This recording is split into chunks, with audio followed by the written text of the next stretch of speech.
हाय, आप देख रहे हैं इंडिया न्यूज़ इन खबर। मैं हूं विष्णु शर्मा। एक बड़ी खबर आई है वाराणसी से। जो तेज बहादुर, जिसे सपा प्रत्याशी घोषित किया गया था, पहले निर्दलीय था और फिर सपा बसपा गठबंधन ने अपना प्रत्याशी बदल दिया और सपा ने अपना सिंबल दे दिया तेज बहादुर को। नामांकन का आखिरी दिन था कल और आखिरी दिन उसने दोबारा से पर्चा भरा सपा प्रत्याशी के तौर पर सिंबल के साथ। अब उसके लिए एक मुश्किल हो गई और बड़ी मुश्किल है, ये वाकई में गंभीर बात है।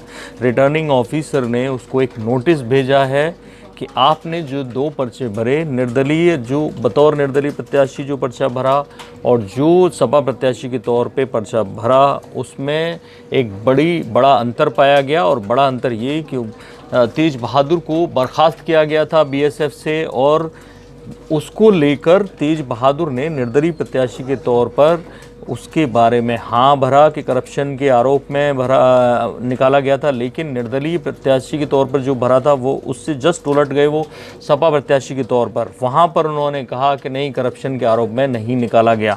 तो ये नोटिस मैं आपको दिखा रहा हूँ।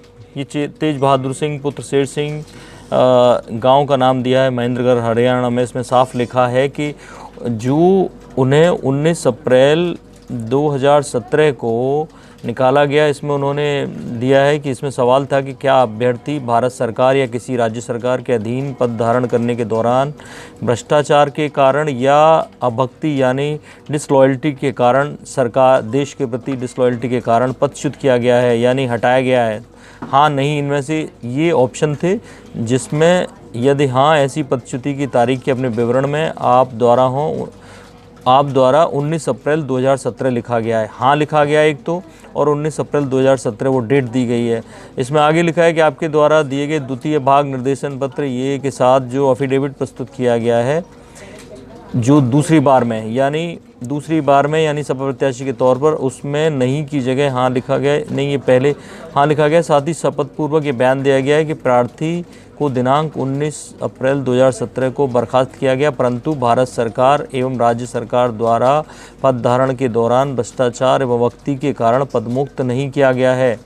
तो यहाँ पे उन्होंने निर्दलीय प्रत्याशी के तौर पे जब पर्चा भरा था तब दिया कि हाँ, यानी कि भ्रष्टाचार की वजह से हटाया गया है। यहाँ वो दोबारा जब सपा प्रत्याशी के तौर पे भर रहे हैं तो लिख रहे हैं कि उन्हें भ्रष्टाचार एवं अभक्ति के कारण पदच्युत नहीं किया गया है। उपरोक्त के क्रम में ये रिटर्निंग ऑफिसर लिख रहे हैं कि मैंने लोक प्रतिनिधित्व अधिनियम 1951 के धारा 9 का अध्ययन किया, जिसमें ये लिखा है। अब डिस्क्वालिफिकेशन के जो रूल्स हैं उनमें ये लिखा गया है कि a person who having held an office under the government of India, यानी सरकारी विभाग में काम कर रहा हो और अगर उसको has been dismissed for corruption or for disloyalty to the state shall be disqualified for a period of 5 years। अगर ऐसा कोई भी आप करप्शन के आरोप में, डिसलॉयल्टी के आरोप में निकाले जाते हैं तो आपको 5 साल तक आप चुनाव लड़ने के अयोग्य रहेंगे। साफ लिखा गया है इसमें। तो यानी अगर तेज बहादुर को करप्शन के आरोप में या डिसलॉयल्टी के आरोप में हटाया गया है तो वो 5 साल तक चुनाव नहीं लड़ सकते, ये साफ इसमें लिखा हुआ है। और इसके अलावा इस नोटिस में लिखा गया है कि उपरोक्त से स्पष्ट है कि अभ्यर्थी अभक्ति या भ्रष्टाचार के कारण पदच्युत किए जाने या ना किए जाने पर निर्णायक साक्ष्य यानी कंक्लूसिव प्रूफ होने चाहिए हेतु भारत निर्वाचन आयोग द्वारा प्रमाण पत्र जारी किया जाएगा, जो आपके द्वारा दोनों नाम निर्देशन पत्र के साथ प्रस्तुत नहीं किया गया है। यानी आपने वो जो प्रमाण पत्र था वो नहीं दिया है यहाँ पे, अतएव आपको इस नोटिस के माध्यम से सूचित किया जाता है कि आप 1 मई को 11 बजे तक वो प्रमाण पत्र प्रस्तुत करें। तो अगर 1 मई तक 11 बजे तक तेज बहादुर अपनी बात के समर्थन में, यानी सपा प्रत्याशी के तौर पर उन्होंने जो लिखा है कि उन्हें किसी करप्शन या डिसलॉयल्टी के आरोप में नहीं हटाया गया, वो प्रमाण पत्र, वो सर्टिफिकेट वहाँ नहीं रखते निर्वाचन अधिकारी के सामने, तो डिस्क्वालीफाई होने का संकट साफ नज़र आ रहा है। इस बारे में जो भी खबर आएगी हम आपको जरूर बताएंगे। बने रहिए हमारे साथ, देखते रहिए इंडिया न्यूज़। सब्सक्राइब करें इन खबर। थैंक यू, नमस्कार।